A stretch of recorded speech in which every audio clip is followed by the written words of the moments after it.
Today we are going to discuss about EVS subject. चलिए start करते हैं। तो क्वेश्चन नंबर फर्स्ट है, ग्रीन हाउस प्रभाव के मुख्य कारण में कौन सी गैस है।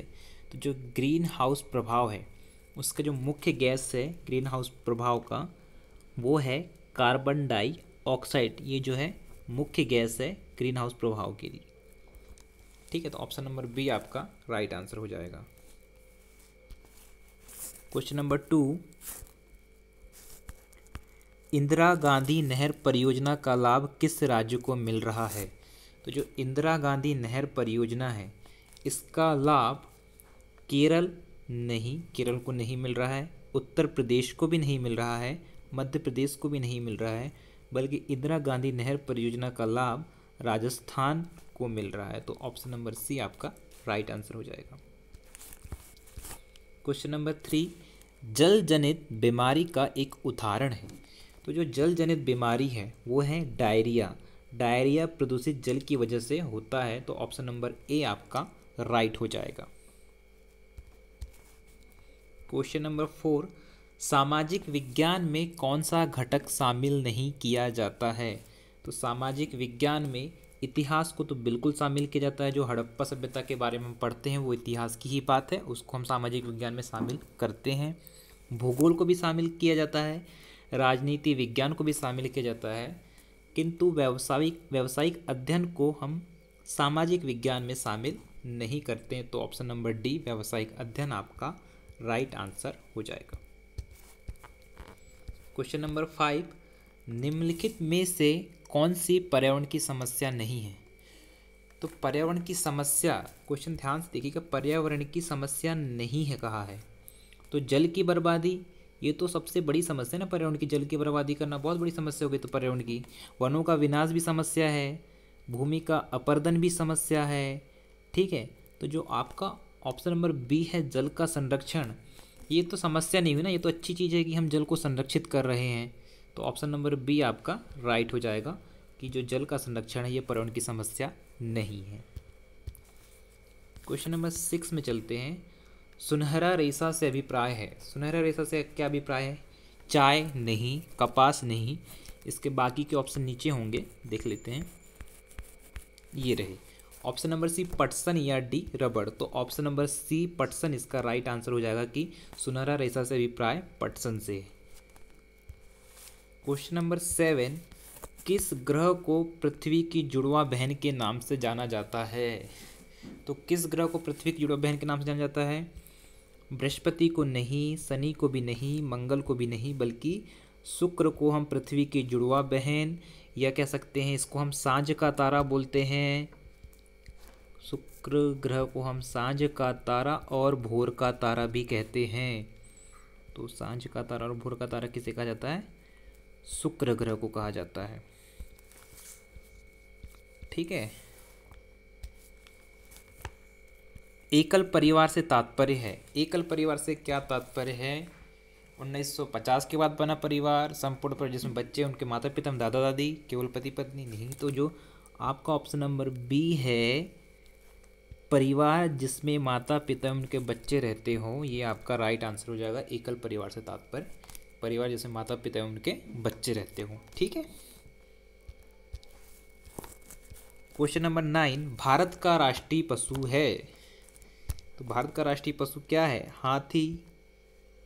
हाथी नहीं है भारत का राष्ट्रीय पशु। ठीक है, शेर नहीं है, मोर भी नहीं है। तो जो भारत का राष्ट्रीय पशु है वो है बाघ। ठीक है, भारत का राष्ट्रीय पशु क्या है? बाघ है। तो ऑप्शन नंबर सी आपका राइट हो जाएगा, बाघ। ठीक है। क्वेश्चन नंबर 10, पर्यावरण के अंतर्गत आते हैं। पर्यावरण के अंतर्गत क्या आते हैं? पेड़ पौधे बिल्कुल आते हैं, जीव जंतु भी आते हैं, रिश्ते नाते संस्कृति भी आते हैं, मकान, सड़कें, पूजा स्थल। तो ये सभी पर्यावरण के अंतर्गत आते हैं। तो क्या हो जाएगा? ऑप्शन नंबर डी उपरोक्त सभी आपका राइट आंसर हो जाएगा। ये सभी पर्यावरण के अंतर्गत आते हैं। क्वेश्चन नंबर 11, ध्वनि प्रदूषण का मापन किस इकाई द्वारा किया जाता है? तो जूल के द्वारा नहीं किया जाता है, ना ही न्यूटन के द्वारा और ना ही नैनो इकाई के द्वारा। जो ध्वनि प्रदूषण का मापन है वो है बी, डेसिबल। डेसिबल के द्वारा किया जाता है, तो ऑप्शन नंबर बी आपका राइट आंसर हो जाएगा। ठीक है। क्वेश्चन नंबर 12, मध्य प्रदेश में कौन सा शहर झीलों का शहर कहलाता है? ठीक है, तो मध्य प्रदेश में कौन सा शहर झीलों का शहर कहलाता है? ऑप्शन नंबर ए बालाघाट, नहीं, बालाघाट झीलों का शहर नहीं कहलाता। जबलपुर नहीं कहलाता, उज्जैन भी नहीं कहलाता, बल्कि जो मध्य प्रदेश की राजधानी है भोपाल, उसे हम सिटी ऑफ लेक यानी झीलों का शहर कहते हैं। ठीक है, तो ऑप्शन नंबर डी भोपाल आपका राइट आंसर हो जाएगा। क्वेश्चन नंबर 13, कुछ जानवर रात में जागते हैं, ये जानवर हर चीज़ को जिन रंगों में देखते हैं वे हैं। तो कुछ जानवर होते हैं जो रात में जागते हैं और इन्हें जो चीज़ रात में दिखाई देती है वो किस रंग में दिखाई देती है? तो क्या इन्हें बैंगनी और नीला रंग दिखाई देता है? नहीं। हरा और पीले रंग में दिखाई देती है? नहीं। लाल और संतरी भी नहीं, बल्कि इन्हें हर चीज़ काले और सफ़ेद रंग में दिखाई देती है। तो ऑप्शन नंबर सी काला और सफ़ेद आपका राइट आंसर हो जाएगा। ठीक है। क्वेश्चन नंबर 14, स्कर्वी रोग का कारण होता है। तो स्कर्वी रोग का कारण क्या होता है? किस कारण से होता है स्कर्वी रोग? स्कर्वी होता है विटामिन सी की कमी के कारण। तो ऑप्शन नंबर ए आपका राइट हो जाएगा।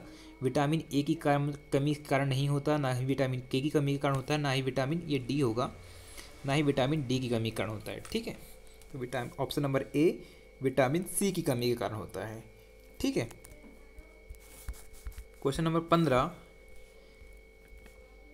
क्वेश्चन नंबर 15 क्या है कि जब राम ने श्याम को देखा तो उसने कहा, श्याम मेरी पुत्री की माता के पिता का पुत्र है। तो राम का श्याम से क्या संबंध है? तो राम जो है, राम का श्याम से क्या संबंध है? श्याम राम का क्या लगता है? इन शॉर्ट हमें ये जानना है। ठीक है, तो राम ने श्याम को देखा, तो मान लीजिए ये रहा हमारा राम, इसने देखा श्याम को। ठीक है, तो उसने कहा श्याम मेरी पुत्री की माता, तो राम की पुत्री ये हो गई, राम की पुत्री। ठीक है, की माता, इसकी राम पुत्री की माता ये आ गई, मतलब कि राम की पत्नी। ठीक है, के पिता, तो उनकी जो वाइफ है उसके पिता ये रहे, के पिता का पुत्र है श्याम, तो ये इनकी पुत्री है और श्याम जो इनका पुत्र है। तो ये श्याम और राम की वाइफ, ये दोनों आपस में क्या है? भाई बहन है। तो अब जो राम का श्याम से क्या संबंध है? तो श्याम क्या लगेगा राम का? ये लगेगा साला लगेगा, सी, ऑप्शन नंबर सी साला। ठीक है, जो पत्नी का भाई होता है वो साला लगता है। ठीक है, तो ये रहा हमारा आज के 15 क्वेश्चन ईवीएस के। अब नेक्स्ट टॉपिक हम कोशिश करेंगे कि मैथ्स पेडागॉजिकली कराएं। ठीक है, thank you so much for watching.